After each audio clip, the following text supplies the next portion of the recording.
Good morning, everybody. It is a great pleasure to have the opportunity to make one of the keynote speeches here at the Global Think Tank Summit 2017, marking the 50th anniversary of the Asian Development Bank. Over the next couple of days, a number of key topics related to growth and sustainable development will be discussed. All the discussions today can be orientated more or less to the same goal, inclusive growth. Inclusive growth has become a key objective for global policymakers, including the G20.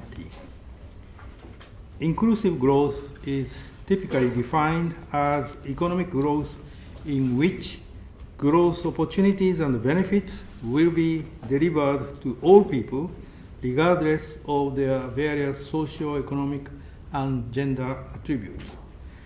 Today, I would like to shed light upon an economic attribute, that is, income level. I do so because poverty remains in Asia in spite of the remarkable growth in per capita GDP over the past 50 years. This fact points to the necessity for Asian economic growth to enhance its inclusiveness.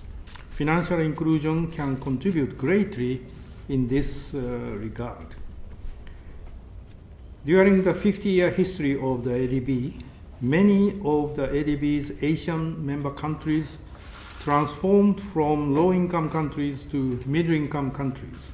Indeed, a few member countries have succeeded in joining the category of high-income countries.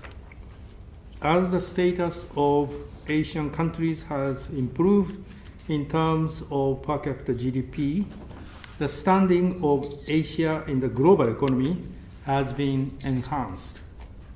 The percentage share of world GDP accounted for by the ADB's Asian members, excluding Japan, Australia, and New Zealand, increased from 8% in 1966 to 25% in 2015.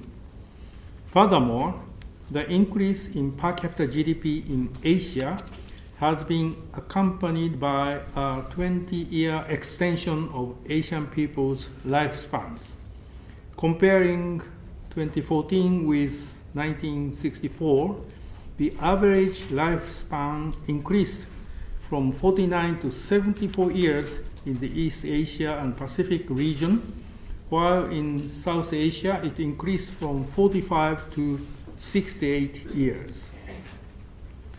In the past few decades, Asia's economic growth has accelerated. Asian economies appear to have benefited from the strengths of globalization. Dating back 50 years, Asian developing countries participated in world trade was quite modest. The mode of their trade participation was simple in many cases, that is, exporting primary products. In the following years, companies in advanced countries expanded their international operation, and some of them grew to become giant multinational companies. Since then, they have developed global value chains with a geographic focus upon the Asian region. This is one reason why per capita GDP grew at a faster pace in Asia than in other developing regions. Comparing 2015 with 1969, per capita GDP in developing countries increased by a factor of 5 in Asia, while this was 2 and 3 in Latin America and Sub-Saharan Africa, respectively. Economic growth in Asia has been accompanied by a narrowing income gap between developing countries in Asia and high-income countries around the world. Specifically, 50 years ago, real GDP per capita was about 50 times larger in high-income countries than in developing countries in East Asia and Pacific region. It was about 45 times larger in high-income countries than in developing countries in South Asia. Recently, such scaling factors have decreased to 7 times and 26 times respectively in these two regions. There is no doubt that the ADB has made a significant contribution to economic growth and extended lifespan in Asia. This contribution can be compared to the weaving of clothes by the ADB. The warp is the financial capital that the ADB has provided for member countries to finance their development projects. The ADB's loans and grants have long continued to make those projects successful, even in the face of wide-ranging differences in developmental needs and circumstances among the members. What has made this possible? This is where the U becomes important.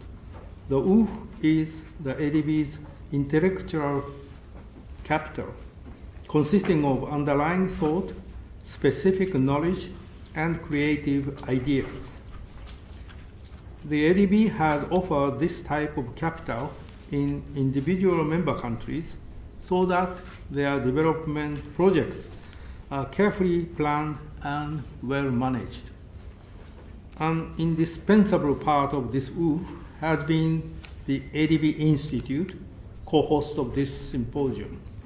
In addition, based on my experience at the ADB, this long-standing adaptive weaving has been made possible by the ADB's organizational and operational flexibility.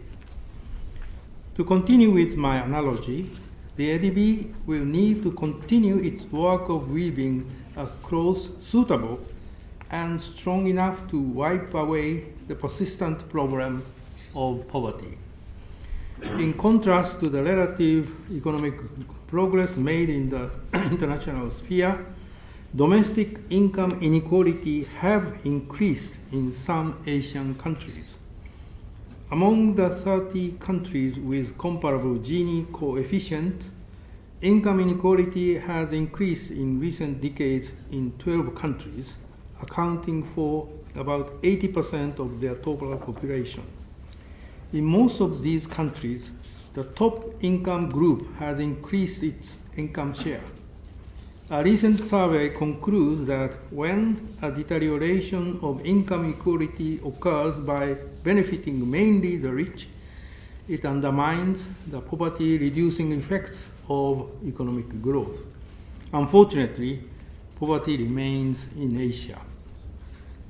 There are a variety of possible explanations as to why Asian people in the bottom income group continue to live in poverty in spite of strong macroeconomic growth.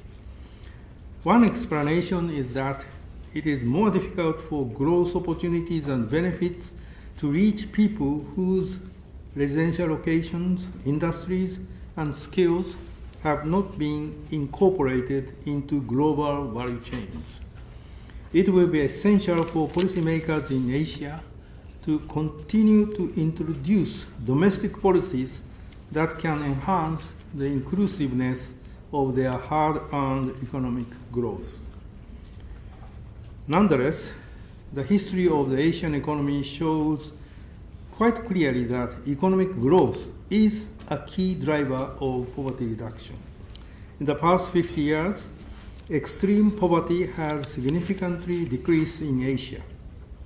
Here I refer to the World Bank's current definition of extreme poverty, that is, living on less than $1.9 per day. Looking at selective countries with comparable data, averaged head count ratio of extreme poverty decreased from 68% in 1980s to 8% in the 5-year period of 2010 to 2014 in Southeast Asia and China. In South Asia, the extreme poverty ratios decreased from 50% to 19%. However, poverty continues to be a considerable burden in Asia. People falling into extreme poverty still exist. Furthermore, based on the definition of multidimensional poor, which takes into consideration levels of education and health as well as living standards, the number of such poor people is globally 1.5 billion, and about 60% of them live in Asia. In South Asia, the number of the multidimensional poor is disproportionately large relative to its population. Wide-ranging measures are beneficial for poverty alleviation. For example, providing the poor with education and employment opportunities has the potential to interrupt the vicious cycle of poverty. When poor parents cannot afford to provide their children with education, their children in turn grow up to be uneducated workers with the great risk of becoming poor parents themselves. Breaking such a negative cycle enables the accumulation of human capital, thereby strengthening the potential for economic growth in the long run. A precondition of breaking this cycle of poverty is to push poor parents to recognize that the future benefits of enabling their children to receive education are significant, and that they will far surpass any immediate profit from using their labor in housework and part-time jobs. Among a wide range of poverty-reducing policies, I would like today to focus on policies which promote financial inclusion. According to the consultative group to assist the poor house at the World Bank, financial inclusion means that household and business have access and can effectively use appropriate financial services. Such services must be provided responsibly and sustainably in a well-regulated environment. The G20 has been keen to advance financial inclusion with the dual aims of benefiting the poor and activating smaller businesses. Regarding financial inclusion for individuals, many poor people engage in financial activities in their daily lives, such as saving and borrowing money, but they tend to lack access to well-regulated and appropriate financial services. Getting such access helps the poor escape from poverty through a number of channels. The first channel is reducing the cost of obtaining and managing funds by low-income households. Borrowing loans from regular financial institutions enable the poor to avoid obtaining funds from informal money lenders at extremely high cost. By using a safe savings account, they would not need to worry about protecting their financial or physical cash. The second channel is stabilizing the daily lives of the poor. Deposits and loans make it possible for them to absorb negative financial shocks, including sickness and injury, as well as changes in the frequency and the size of cash inflows. This shock-absorbing effect helps the poor smooth their consumption over time. The last channel is exploiting growth opportunities. Absorbing negative financial shocks also helps poor parents allow their children to receive education rather than being incorporated into the labor force. In developing countries, some poor people are informal business owners.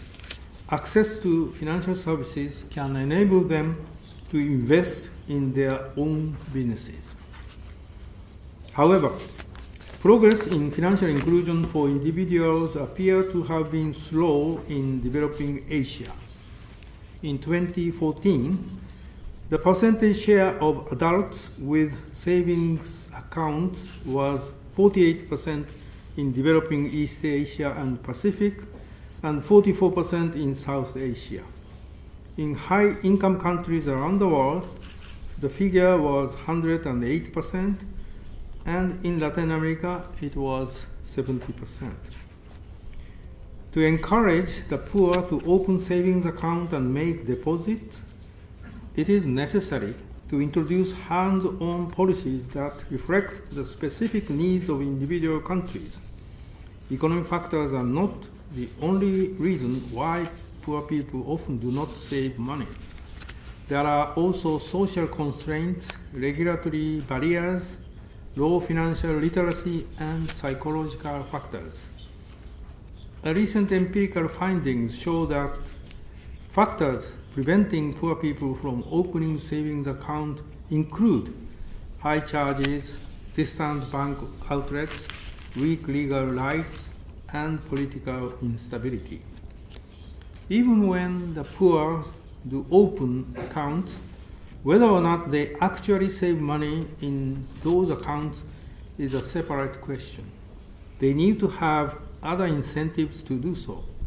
Such incentives may vary by country. For example, a field experience in rural Kenya found that effective incentives include earmarking the poor's deposit for emergency use, encouraging them to save money in a group setting, and providing them with credit conditional upon saving money. Financial inclusion is important for small companies as well. In general, small companies are informationally opaque with regard to their business and financial conditions. Also, they are often short of collateral. Therefore, they are at a disadvantage when it comes to borrowing money. However, it is mainly small companies that create jobs for the poor. Their investments and innovations can support macroeconomic growth. Also, in the context of small businesses, progress in financial inclusion has been slow in developing Asia. The recent percentage share of small companies that borrow from banks was 15% in developing Asia, while it was 32% in non-Asian developing regions. One statistical finding clearly shows the benefits of reducing this gap. That is, the level of bank credit relative to GDP can positively explain an income increase for the bottom income group. Efforts are ongoing in developing Asia to enhance the accessibility of credit to small firms beyond their informational opaqueness. One approach is a centralized approach. An example is to establish a credit bureau for small companies.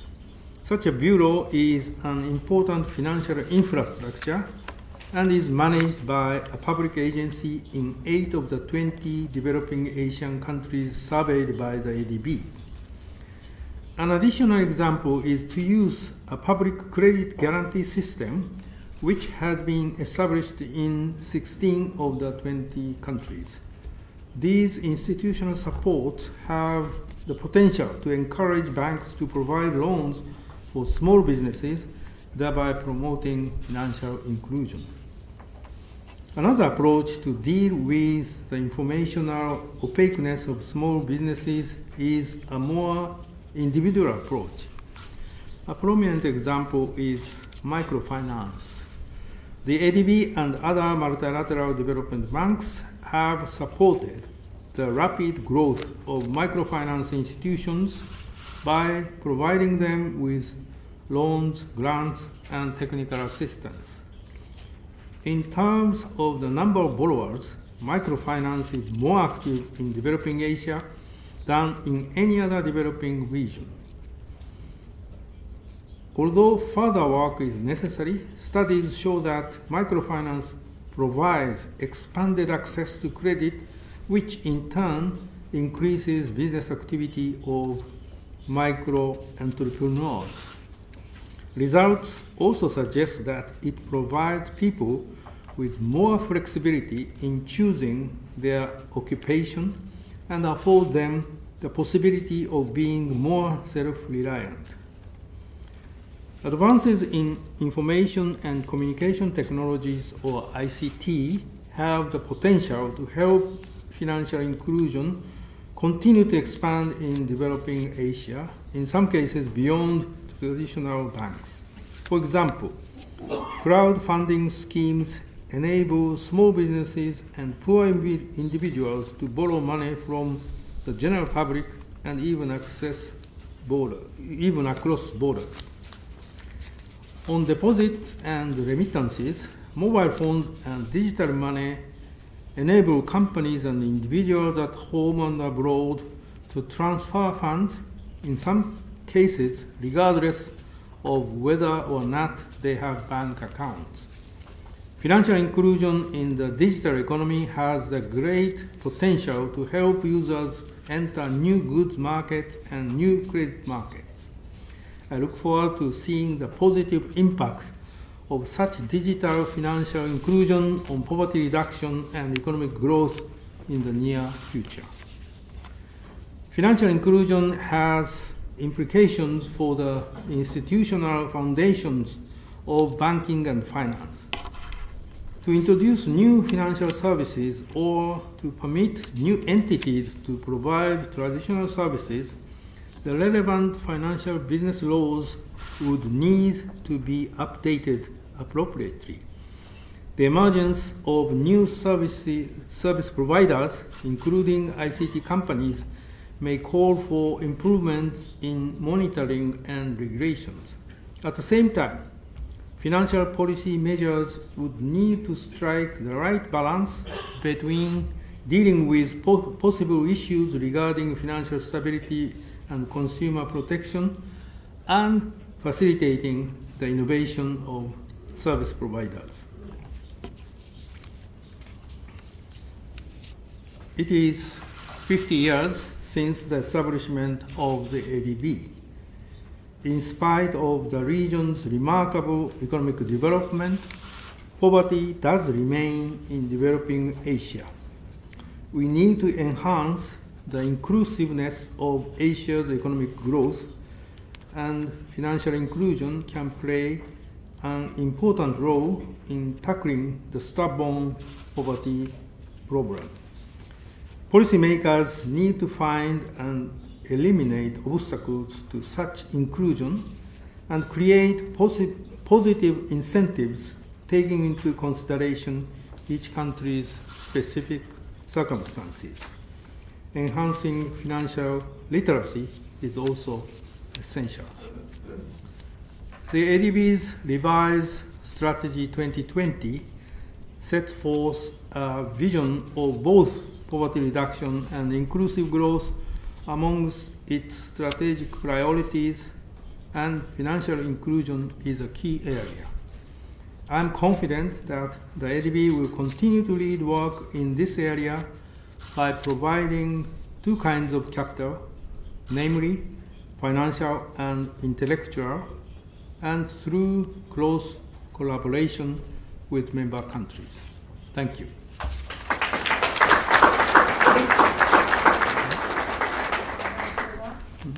Thank you very much for very comprehensive presentation. I would like to open the discussion questions from the floor. And anybody who'd like to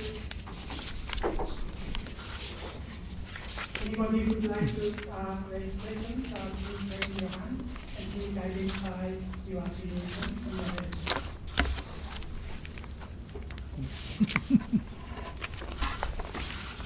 If not, can I start asking the question? Yes, please. You have mentioned about the financial technology and financial inclusion. And Asia has so many remote regions, countryside. So I think that development of financial technology will drastically change the access to finance. Many people can use mobile phone. Traditionally, we have to go to branch offices, but that will greatly improve our financial access. So I would like to ask about your view on the financial development. Thank you. When I was president of the Asian Development Bank from 2005 through 2013. I visited almost all developing member countries of the ADB. And for instance, when I visited some Pacific Island economies, I found that mobile banking is quite popular and fashionable and expanding in those island economies.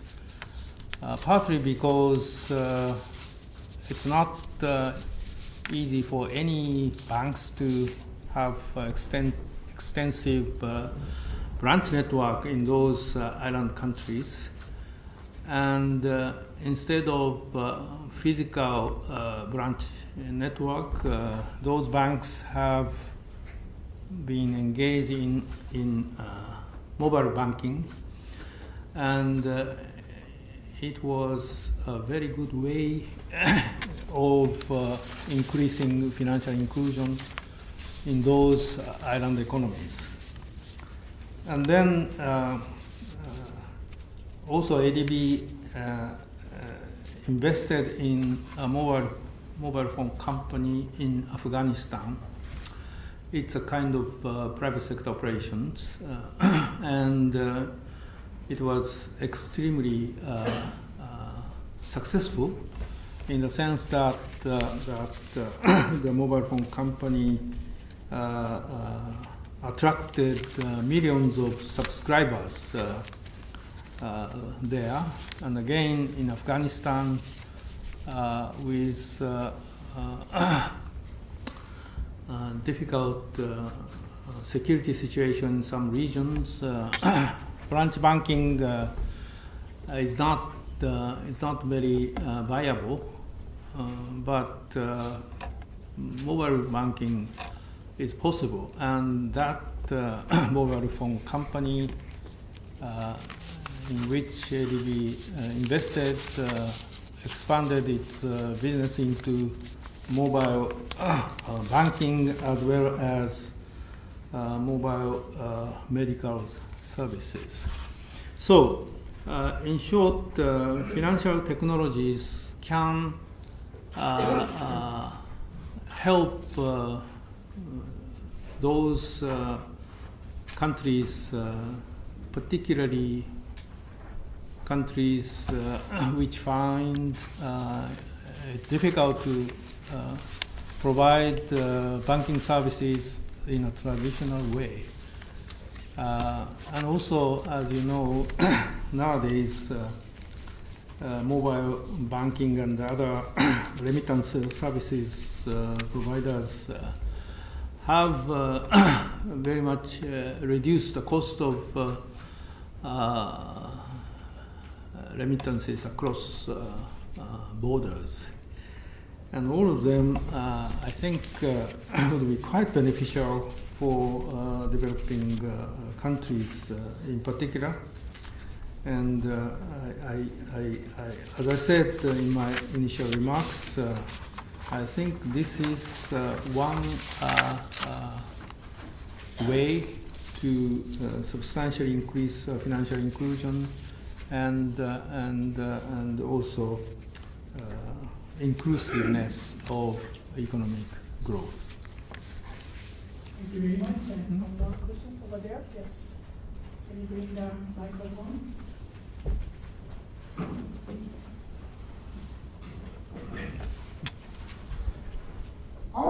Thank you. I'm Haruhiko from Pakistan. This is regarding the information. Like you see, this globalization and the technology that has certainly helped in our dissemination of information and everything. But on the other hand, this has also, resulted in some sort of distorted, information, which can even the policy making can be compromised, and it we have seen in certain cases.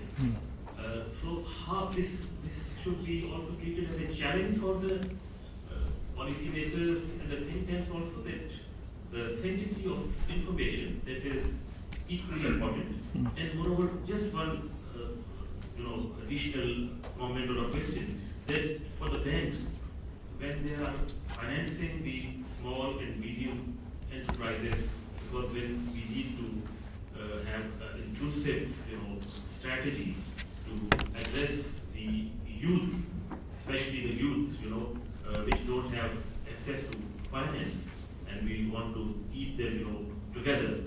So the feasibility studies done by the banks to facilitate them instead of, relying on their, thinking, and maybe they end up in the loss. Thank you. Thank you. I think you have raised a number of questions related to globalization and technological progress. As you know, in the past several years, economists in particularly developed countries have been wondering why income inequality in their countries have significantly increased over the last few decades, whether it was caused by globalization or technological progress, including ICT, robotics, and so on and so forth. And tentative answer at this stage is that both of them may have accelerated economic growth, but at the same time may have increased inequality in developed countries. And also tentative analytical result shows that probably technological progress, technological innovation may be the most important factor behind the increasing income inequality in developed countries. But as I said in my initial remarks, income inequality between developing countries and developed countries have dramatically declined over the last few decades. And I must say that this is the result of globalization supported by technological innovation in the world. So, and at the same time, I also mentioned that within developing countries themselves, within country income inequality has certainly increased over the last couple of decades, like in developed countries. And here, as I said, inclusiveness of economic growth is a very challenging but key priorities to be pursued by policymakers in developing countries, and also in that sense, also in developed countries. Now, the second part of your question is related to policy making in this kind of information age or information technology age. This is quite complicated. Take, for instance, central bank policy.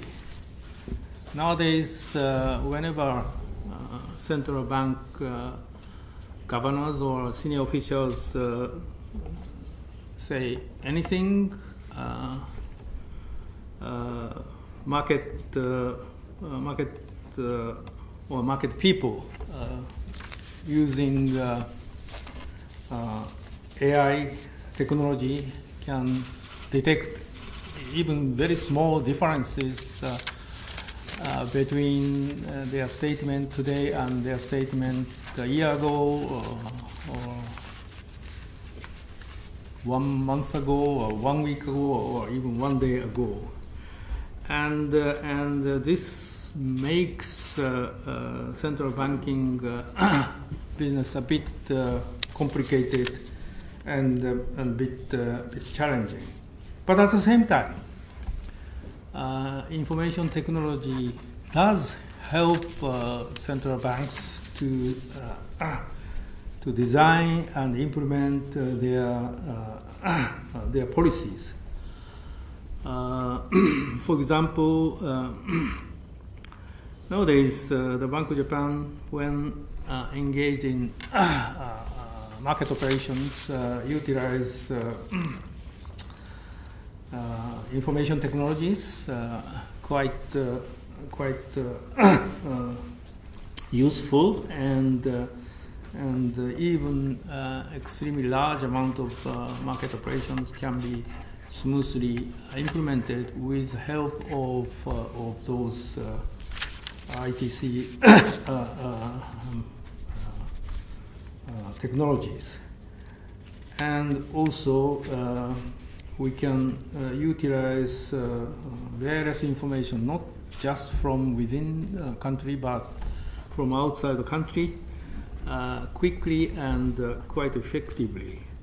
So information technology, or development of progress of information technology, does have some two sides.